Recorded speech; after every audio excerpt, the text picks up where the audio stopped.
मैं भी काफी टाइम से इस सवाल का जवाब ढूंढ रहा था और फाइनली मुझे इसका जवाब मिल ही गया कि अमीर और अमीर क्यों बनते जा रहा है और गरीब। वेल, इसका आंसर ब्लैक मनी नहीं है तो फिर क्या है? अगर आपको भी इसका जवाब जानना है तो इस वीडियो को बड़े ध्यान से देखिएगा, क्योंकि इस वीडियो को देखने के बाद आपको पता चल जाएगा कि ऐसी क्या चीजें हैं जो अमीर लोग करते हैं और गरीब लोग नहीं। So let's begin. मान लो आप सुबह सुबह अपनी बालकनी में बैठे हो और चाय पीते पीते अपना मोबाइल चला रहे हो और आराम से एंजॉय कर रहे हो और सोच रहे हो कि वाह क्या लाइफ है। तभी अचानक आपका पैसा आपके पास आता है और खींच के आपको थप्पड़ लगाते हुए बोलता है, क्या कर रहा है, चल काम पर जा और पैसे कमा। अब आप मुझसे बोलोगे कि भाई ये क्या फालतू बातें कर रहे हो, पैसा हमें कैसे काम पर लगा सकता है। वेल, अगर आप भी यही सोचते हो कि पैसा हमें काम पर नहीं लगाता तो आप गलत सोच रहे हो। रिच डैड पुअर डैड के ऑथर रॉबर्ट कियोसाकी बोलते हैं कि दुनिया के मैक्सिमम लोगों को पैसे ने काम पर लगा रखा है। क्या आप रोज सुबह उठकर पैसा कमाने के लिए काम पर नहीं जाते हो क्या एक मजदूर सुबह खाने का डब्बा लिए दिहाड़ी मजदूरी करने के लिए नहीं निकलता क्या? वेल, हम सब लोग पैसा कमाने के लिए ही तो काम करते हैं, चाहे वो काम हमें पसंद हो या फिर नहीं, इससे क्या फर्क पड़ता है। हमें काम पर तो जाना ही है। अगर पैसों ने हमें नहीं, हमने पैसों को काम पर लगा रखा होता तो क्या तब भी आपको रोज रोज काम पर जाना होता क्या? वेल, नहीं। तो रियलिटी में पैसा उठकर तो हमें नहीं बोलता है कि जा और मुझे काम पर लगा, बट ये सब हम पैसा कमाने के लिए ही तो करते हैं, क्योंकि पैसों ने हमें काम पर लगा रखा है, हमने पैसों को नहीं। तो अब ये सब तो ठीक है,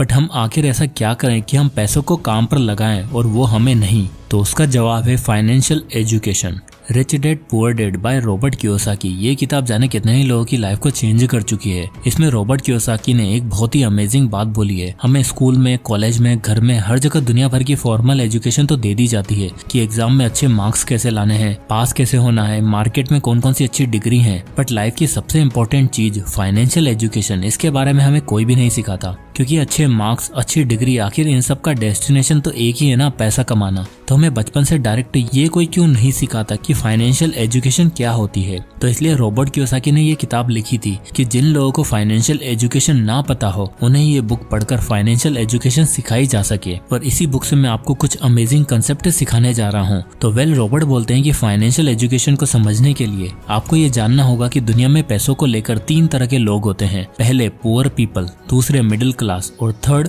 रिच पीपल। अब ये तीनों तरह के लोग अपने कैश फ्लो के कारण ही इसी कैटेगरी में आते हैं। अब कोई इंसान गरीब या मिडिल क्लास क्यों होता है उसे इस चार्ट से समझते हैं। अब सबसे पहले आता है पुअर पीपल। इस कैटेगरी के लोग काफी मेहनत करते हैं और बड़ी मुश्किल से पैसा कमाते हैं। तो इस चार्ट में आप देख सकते हो कि इनकी जो भी इनकम होती है वो सारी इनकम इनके रेंट में और खाने पीने में निकल जाती है। तो इनके पास कोई भी पैसा नहीं बचता और ऐसे लोग ना तो कोई एसेट क्रिएट कर सकते हैं और ना ही कहीं पर इन्वेस्ट कर सकते हैं, क्योंकि मंथ एंड तक इनके खर्चे मैनेज हो जाए वही बड़ी बात है। इनकी इनकम इतनी जरा सी होती है कि ये बड़ी मुश्किल से खर्चा निकाल पाते हैं। इसलिए इस कैटेगरी के लोग अपने इस तरह के कैश फ्लो के कारण ही गरीब रहते हैं। दूसरे मिडिल क्लास। दुनिया के सबसे ज्यादा लोग इसी कैटेगरी में आएंगे। अब इस चार्ट से इनके कैश फ्लो को समझते हैं। इनकी इनकम पुअर कैटेगरी के लोगों से थोड़ी ज्यादा होती है। तो सबसे पहले तो इनकी जो इनकम होती है उससे ही अपने खर्चे चला लेते हैं, फिर उसके बाद ये अपने बाकी के खर्चे करते हैं, जैसे लोन पर ली हुई कार की EMI देना, अगर होम लोन ले रखा हो तो होम लोन की किस्तें पे करना। और जब इनके पास कुछ पैसा बचता है तो ये लोग FD में अपना पैसा सेव करके रख देते हैं। ये लोग पुअर कैटेगरी से तो ठीक है,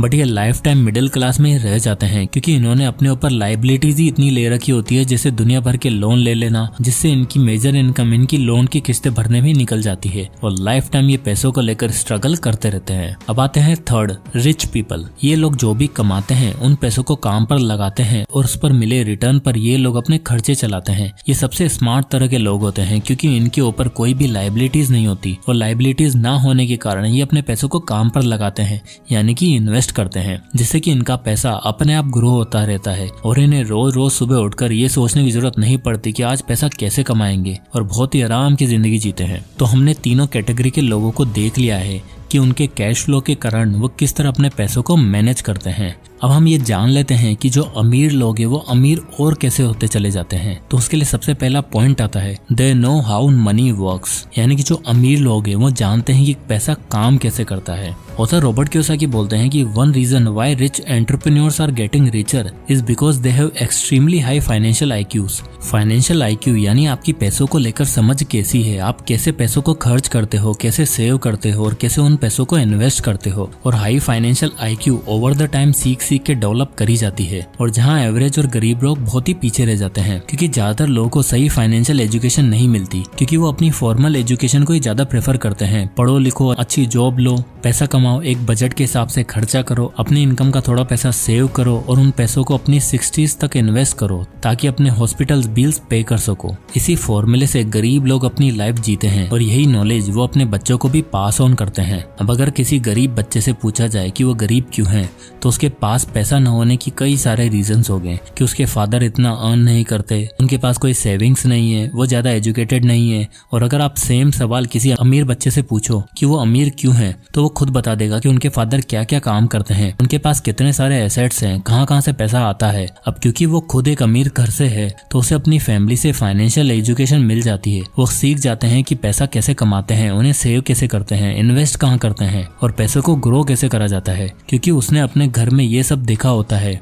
यही रीजन है कि हर जनरेशन के साथ उनका पैसा और ग्रो होता चला जाता है। अब एक्सेप्शन हर जगह होते हैं, पर ऑथर के अकॉर्डिंग फाइनेंशियल लिटरेसी ही वो सिंगल सबसे मेन रीजन होता है जिससे अमीर और अमीर होता है और लैक ऑफ फाइनेंशियल नॉलेज की वजह से गरीब और गरीब होता चला जाता है। अब ऐसा नहीं है कि ऐसे लोग कभी अमीर नहीं बन सकते। जिन्हें अपनी फैमिली से फाइनेंशियल एजुकेशन नहीं मिलती, वो खुद ही पैसे के बारे में सीखते हैं, बुक्स पढ़ते हैं, ऐसी वीडियोस देखते हैं, मिस्टेक्स करके और उनसे सीख कर वो खुद को फाइनेंशियली स्मार्ट बना लेते हैं और इस पुअर क्लास से रिच क्लास में जंप कर लेते हैं। और वो जो कुछ भी सीखते हैं वो अपने बच्चों को भी ये एजुकेशन पास ऑन करते जाते हैं। इस तरह से हर जनरेशन के साथ वो अमीर होते जाते हैं। नेक्स्ट पॉइंट जो अमीरों को और ज्यादा अमीर बनाता है वो है they are better at tax game, यानी कि अमीर लोग टैक्स के गेम को बहुत ही अच्छे से खेलते हैं। 12 साल की उम्र में रॉबर्ट कियोसाकी अपने रिच डैड के साथ एक बीच पर घूम रहे थे। तभी उनके रिच डैड समुद्र के किनारे एक बड़े से घर की ओर पॉइंट करते हुए बोलते हैं, रॉबर्ट देखो वो बड़ा सा घर दिख रहा है, वो मैंने अभी खरीदा है।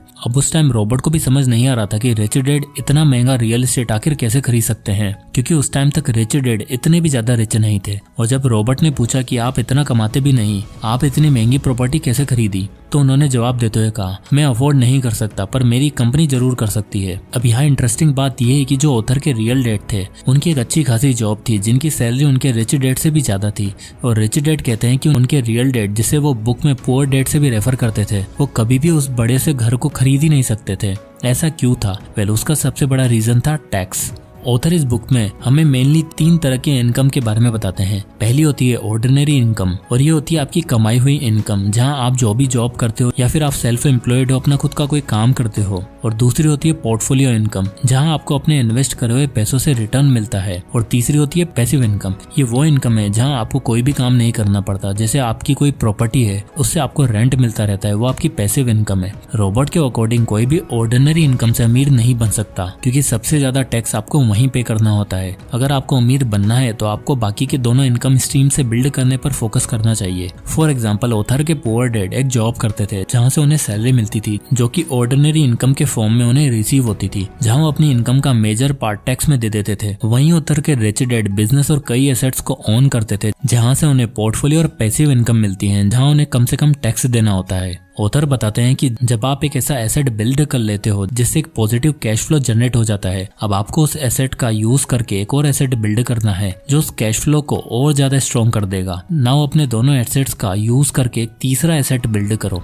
जो आपके कैश फ्लो को और भी ज्यादा बढ़ा देगा। इस तरह पैसों को कंपाउंड करने की जगह सबसे पहले एसेट्स को कंपाउंड करने पर फोकस करो। अब इसका सबसे बड़ा फायदा जो ऑथर बताते हैं वो ये है कि एसेट से जो कैश फ्लो जनरेट होता है आप उसी का यूज करके डायरेक्टली और एसेट्स को बाय कर सकते हो। रिच डैड अपनी कंपनी का यूज करके ग्रोस इनकम से एसेट बाय कर सकते थे, जिसके बाद उन्हें अपनी बची हुई नेट इनकम पे टैक्स पे करना पड़ता था। वहीं ऑथर के जो पुअर डैड थे वो पहले अपनी सैलरी से टैक्स भरते थे, यानी अपनी ग्रोस इनकम से टैक्स भरते थे, उसके बाद जो बचता था वो उसे स्पेंड करते थे, यानी अपनी नेट इनकम से एसेट बाय करते थे, जो कि आज ज्यादातर लोग करते हैं। इसका रीजन कियोसाकी बताते हैं कि क्योंकि रिच लोग ज्यादातर बिजनेस ओनर और इन्वेस्टर होते हैं, उन्हें कई सारे टैक्स ब्रेक मिलते हैं, क्योंकि अमीर लोगों की वजह से ही कहीं ना कहीं देश की इकोनॉमी चलती है। इन अमीर लोगों के बिजनेस से ही नई जॉब्स क्रिएट होती है, प्रोडक्ट्स क्रिएट होते हैं, कंज्यूमर्स बढ़ते हैं, और इन सभी चीजों को प्रमोट करने के लिए गवर्नमेंट भी उन्हें कई सारे टैक्स बेनिफिट्स देती है। अब ये सुनने में तो बहुत अनफेयर लगता है, बट यही दुनिया की रियलिटी है, जहाँ जिसके पास ज्यादा पैसा है वो कम पे टैक्स कर रहा है और जिस पे कम पैसा है वो अपनी जेब काट काट कर गवर्नमेंट को पैसे दे रहा है। इसलिए ऑथर कहते हैं आपको अपनी एक ऐसी इनकम स्ट्रीम क्रिएट करनी चाहिए जहाँ आपको कम से कम टैक्स पे करना पड़े। तो दोस्तों यही कुछ कारण होते हैं जिनके कारण अमीर और गरीब और गरीब बनता चला जाता है, क्योंकि अमीर लोगों के पास फाइनेंशियल एजुकेशन होती है जिसका इस्तेमाल करके वो अमीर होते जाते हैं, जबकि एक नॉर्मल इंसान इसके बारे में कुछ जानता ही नहीं है, इसलिए वो हमेशा पैसों की किल्लत से परेशान रहता है। इसलिए फॉर्मल एजुकेशन के साथ साथ हमें फाइनेंशियल एजुकेशन को भी समझना बहुत जरूरी है।